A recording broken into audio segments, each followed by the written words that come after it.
तो डॉक्टर साहब दौरा करने के लिए निकल चुके हैं। अब देखते हैं कि अब सिविल हॉस्पिटल के अंदर क्या क्या व्यवस्था देखी जाती है और किस प्रकार से आज व्यवस्था को संभाला जाएगा, क्योंकि डॉक्टर साहब तो आज सिविल हॉस्पिटल की व्यवस्था को देखने के लिए आज धरातल पर आ चुके डॉक्टर पुनिया के रूम में।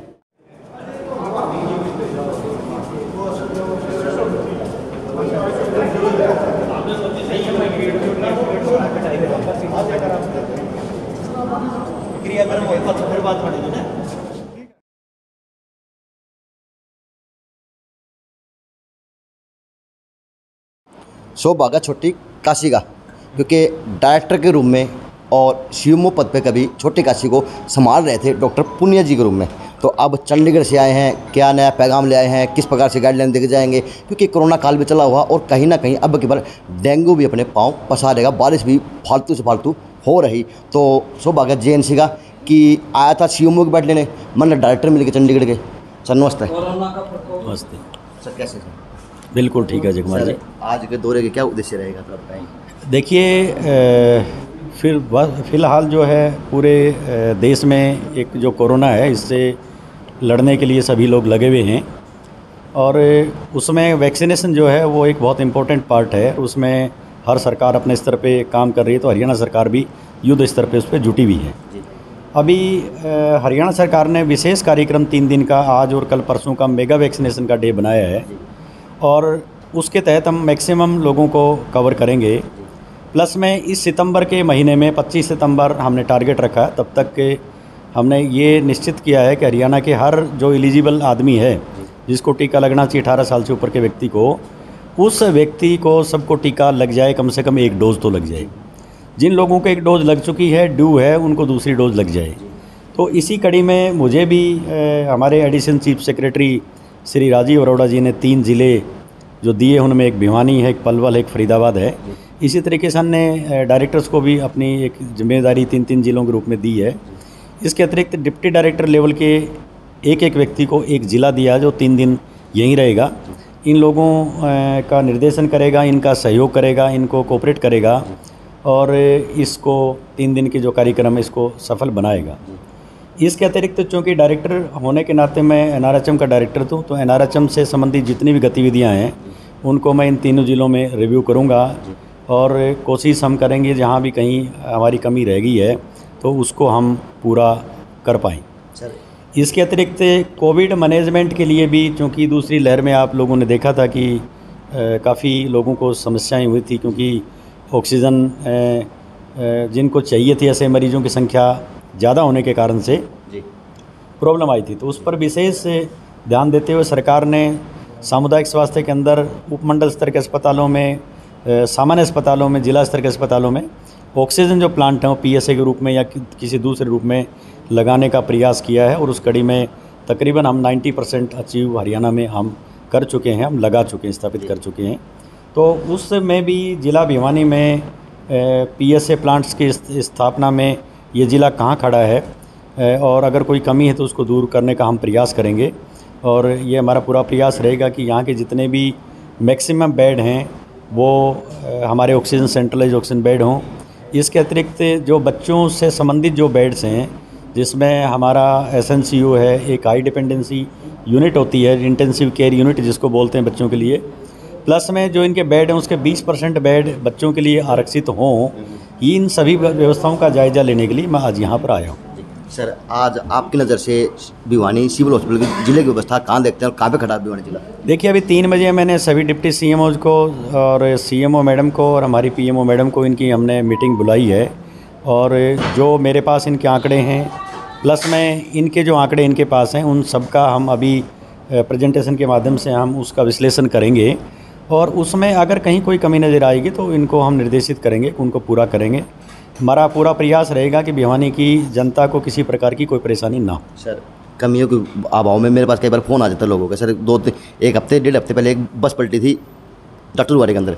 सर, सही मायने में अगर बात की जाए तो इमरजेंसी के आगे स्टेशन तक नहीं थे सर, अगर थे तो उन पर चादर नहीं थी सर। अगर डॉक्टर भी सर बाद में आ रहे हैं, जब पुलिस डिपार्टमेंट ने सब सारा काम करा सर। नहीं सर, अगर एम्बुलेंस खड़ी है सर, एम्बुलेंस की व्यवस्था नहीं सर, किसी एम्बुलेंस की खिड़की नहीं खुलती सर, किसी एम्बुलेंस को धक्का देकर स्टार्ट करना पड़ता सर, क्या कहेंगे सर? देखिए, इन्हीं सभी व्यवस्थाओं का जायज़ा लेने के लिए मैं आज आया हूँ, इनका हम जायज़ा लेंगे। आपने जो बातें बताई हैं वो चीज़ें मैंने नोट कर ली हैं।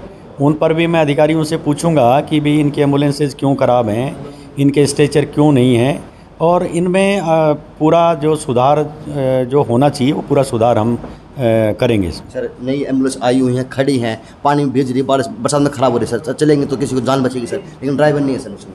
इन सभी व्यवस्थाओं की जायज़ा लेने के लिए हम लोग आए हैं, बल्कि मेरे साथ डिप्टी डायरेक्टर जो रेफरल ट्रांसपोर्ट जो एम्बुलेंस उसको देखते हैं वो भी मेरे साथ ही आए हैं। इस पर तो मैं तुरंत संज्ञान लेते हुए अभी उनको मैं कहता हूं अभी कि वो इसका पूरा लेखा जोखा बनाएंगे, कितनी एम्बुलेंस इनके पास हैं, कितनी इनको रिक्वायर्ड हैं और कितनी एम्बुलेंस इनकी चल रही, कितनी ऑफ रोड हैं, कितनी ऑन रोड हैं। इसके अतिरिक्त मैं आपके चैनल के माध्यम से ये भी बता देना चाहता हूँ कि इनको हमने कोविड के लिए भी सभी ज़िलों को, चूँकि हमने ये भी भेज दिया है कि अगर अतिरिक्त इनको प्राइवेट भी हायर करनी पड़े एम्बुलेंसेज तो उसकी भी परमिशन स्वीकृति सरकार देगी अपने स्तर। सर डेंगू की व्यवस्था क्या मानते हैं सर? बारिश का मौसम आ रहा है, बारिश मौसम हो भी रही सर, डेंगू की व्यवस्था क्या देखते हैं? निश्चित तौर से अब की बार चूँकि बारिश आप सभी को पता है थोड़ा सा लेट सीजन में हो रही है और सितंबर के महीने में बारिश होनी, अच्छी बारिश पूरे हरियाणा, पूरे उत्तर भारत में बारिश हो रही है, उससे निश्चित तौर से डेंगू और मलेरिया के केसेस बढ़ने के चांसेस ज़्यादा होते हैं। विशेष करके सितंबर और अक्टूबर का जो महीना होता है उसमें मलेरिया के बजाय डेंगू केसेस ज़्यादा आते हैं और कुछ केसेज नोटिस में भी आए हैं। उस कार्यक्रम को भी मैं रिव्यू करूंगा और जनता से मेरी अपील आपके चैनल के माध्यम से ये रहेगी कि पानी जहाँ खड़ा होता है मच्छर वहीं पैदा होता है, अपने घर के आसपास कहीं पानी ना खड़ा होना दें। अपने गमलों को निश्चित टाइम बाउंड उनको आप साफ़ करते रहें। अपने जो कूलर्स हैं उनको वीकेंड पे आप साफ़ करें। पूरे कपड़े पहना करके बच्चे को घर से बाहर भेजें, खुद भी पूरे कपड़े पहने और रात को भी अपने जो अगर मच्छर हैं तो मच्छरदानी का या मच्छरों से बचने के जितने भी उपाय हैं वो उपाय करें और कहीं बुखार है तो तुरंत अस्पताल में नज़दीकी जो स्वास्थ्य केंद्र उसमें दिखाएं। तो सर क्या जैसे कोरोना की तीसरी लहर भी सर आ रही है, बताई जा रही है सर मीडिया के माध्यम से, किसी माध्यम से हो सर, कोरोना भी जो आपका डेंगू है और मलेरिया सर ये भी आ रहा, तो सर क्या भिवानी सक्षम है इन चीज़ों के लिए तैयार है? देखिए मैंने आपको बताया इन्हीं चीज़ों के लिए ही डायरेक्टरेट से सभी डायरेक्टर्स को 3-3 ज़िले दे करके भेजा है, इन विश्लेषण करके। निश्चित तौर से हम इन सभी चीज़ों का विश्लेषण करेंगे और मैं आपके चैनल के माध्यम से आपको भरोसा देना चाहता हूं कि अगर कोई कमी होगी तो उसको दूर करने का पूरा प्रयास किया जाएगा। सर डॉक्टर की बड़ी कमी देखी जाती है सिविल हॉस्पिटल भिवानी के अंदर सर। और बात की जाए सर जलाना हॉस्पिटल की सर, वो आँखों का हॉस्पिटल सर, मुझे नहीं पता प्राइवेट है कि सरकारी है, लेकिन कहीं ना कहीं सरकार के ताल्लुक से जुड़े हुए, लेकिन सर वहाँ पर एक डॉक्टर है और सर सैकड़ों बुजुर्ग दुखी पा रहे हैं सर, अपने नंबर की वेट करें सर। देखिए डॉक्टर्स की भर्ती समय समय पर होती रहती है और डॉक्टर्स से सर्विस छोड़ते भी रहते हैं, तो एक ऐसी स्थिति कभी भी नहीं आ सकती कि अगर आपके पास 500 पोस्टें हरियाणा में सारी की सारी 500 भरी रहीं आपकी, उनमें ये एक सतत प्रक्रिया है, लोग रिटायर भी होते रहते हैं, लोग नौकरी भी छोड़ते हैं, उसी कड़ी में हम लोग इसको भर्ती भी करते रहते हैं।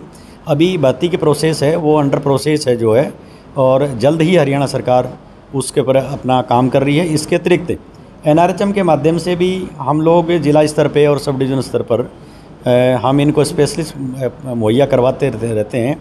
अगर इनके पास कोई कमी है तो मैं इनसे डिमांड आज ले लेता हूं और उस कमी को हम NRHM के माध्यम से स्पेशलिस्ट सेवाएं हम देने का प्रयास करते हैं, वो भी हम पूरी करेंगे। देखिए सर मैंने एक आपको सिविल हॉस्पिटल डॉक्टर से बात की थी सर, उन्होंने कहा था कि हम केस भुगतान कोर्ट में जाएं या मरीजों को देखें या फिर जो वार्ड बने वहाँ जाएँ, क्योंकि डॉक्टर की बहुत सख्त जरूरत है छुट्टी काशी को सर। देखिए नौकरी में जो आप जब नौकरी ज्वाइन करते हैं तो आपको सारी बातों को पता होता है कि आपको MLR भी काटनी होती है, आपको कोर्ट में भी जाना होता है, आपको ऑपरेशन भी करने होते हैं।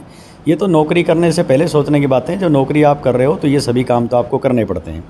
परंतु मैंने जैसा बताया कि सतत प्रक्रिया है, लोग रिटायर होते जाते हैं, नौकरी छोड़ते जाते हैं, उनको आप बाउंड नहीं कर सकते हो, बांध के नहीं रख सकते हो।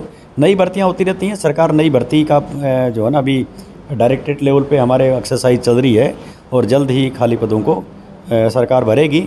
इसके अतिरिक्त मैंने जैसे आपको बताया कि NRHM के तहत भी हम स्पेशलिस्ट की सेंक्शन इनको पोस्ट की देते हैं जहाँ फिजिशियन नहीं है। अभी पीछे सी सिरसा में फिजिशियन मांगा गया था, हमने उनको वहाँ की पोस्ट दे दी। यहाँ भी अगर कोई पद इनके पास खाली है और इनको लगता है कि ये पद नहीं भरा जा रहा है तो हमारे से NRHM में प्रपोजल बना के भेज दें, हम सरकार को पुटअप करेंगे और उसको पूरा कराने का प्रयास करेंगे। एक सर आपसे लास्ट सवाल है, ये आपके डिपार्टमेंट से अटके भी है और चंडीगढ़ का सवाल है, प्लीज़ आप टेकना। सर शहर के अंदर फोगिंग तक हुई नहीं सर, अगर मेडिकल पास जाएँ तो नगर परिषद पे ठोक देता है ठेकेदार सर, नगर परिषद वाले सर वो मेडिकल वाले पे ठोक देते हैं ठेकेदार सर। वास्तव तो हम पता नहीं चल पा रहा कौन फॉगिंग करेंगे, किस प्रकार की होगी और कहाँ कहाँ फॉगिंग की जाएगी सर, क्योंकि अब 31 वार्डों के अंदर सिर्फ एक फॉगिंग मशीन चल रही और 8 से 9 मशीनें भिवानी के अंदर है फिलहाल सर, लेकिन डिपार्टमेंट कोई नहीं करा के हम करेंगे वो करेंगे सर। देखिए, आपके चैनल के माध्यम से मैं स्पष्ट कर देना चाहता हूँ, आज कोई नई बात नहीं है, आज इस बात को 5 साल हो गए हैं। जी नगर परिषद का दायित्व है, नगर पालिकाओं का दायित्व है कि वो अपने क्षेत्र में फॉगिंग कराएं। जी उस फॉगिंग के लिए जो दवाई होती है वो दवाई हमारा डिपार्टमेंट देता है, टेक्निकल सपोर्ट भी हमारा डिपार्टमेंट देता है। उनको एक रोस्टर बना करके स्वास्थ्य विभाग को भेजना होता है कि हम फलां वार्ड में ये फॉगिंग करवा रहे हैं। इसके अतिरिक्त विभाग को जो लगता है तो विभाग में उनको लिखता है कि आपने इस वार्ड में आपने फॉगिंग करवानी है। तो कहीं न कहीं अगर आप ये बात कह रहे हैं तो इनके स्वास्थ्य विभाग और हो सकता है इनके कोई कम्युनिकेशन का गैप होगा, उसको हम दूर करने का प्रयास करेंगे। ग्रामीण क्षेत्र में ग्राम पंचायतों को अपनी मशीनें खरीदनी हैं, वहाँ भी ऐसा ही सिस्टम है कि हम उनको टेक्निकल सपोर्ट देंगे स्वास्थ्य विभाग और उनको दवाई देंगे, बाकी फॉगिंग वो खुद कराएंगे। तो ऐसा अगर कोई कम्युनिकेशन का गैप है तो उनको दूर करेंगे और निश्चित तौर से ठीक बिल्कुल ठीक कराएंगे। सर एक लास्ट सवाल और ले लेता हूँ सर, जिस टाइम आप सीएमओ थे सर, आज डायरेक्टर हैं, तो सर भिवानी छोटी काशी की कितनी याद आती है और क्या महसूस करते हैं सर कि आपके टाइम में वो स्थिति थी या उससे बढ़िया हुई है या सर थोड़ा डाउन पड़ी है सर? देखिए, मैं तो अभी यहाँ पहुँचा ही हूँ आपके आने से 10 मिनट पहले ही, और आपके तो आके सर परखती हैं बातों को, एक ही चीज़ परखती हैं। अभी सभी कार्यक्रमों को हम जो है ना रिव्यू करेंगे और निश्चित तौर से, क्योंकि मैं भिवानी में मैंने नौकरी करी है तो एक लगाव आदमी का जिस शहर में पैदा होता है, जहाँ कार्य करता है, उससे लगाव रहता है जी। अगर इस यहाँ की कोई कमियाँ हमें नज़र आएंगी जिसको हम इम्प्रूव कर सकते हैं तो निश्चित तौर से उसको इम्प्रूव करेंगे और भिवानी को अच्छी सेवाएं देने का प्रयास करेंगे। Thank you sir.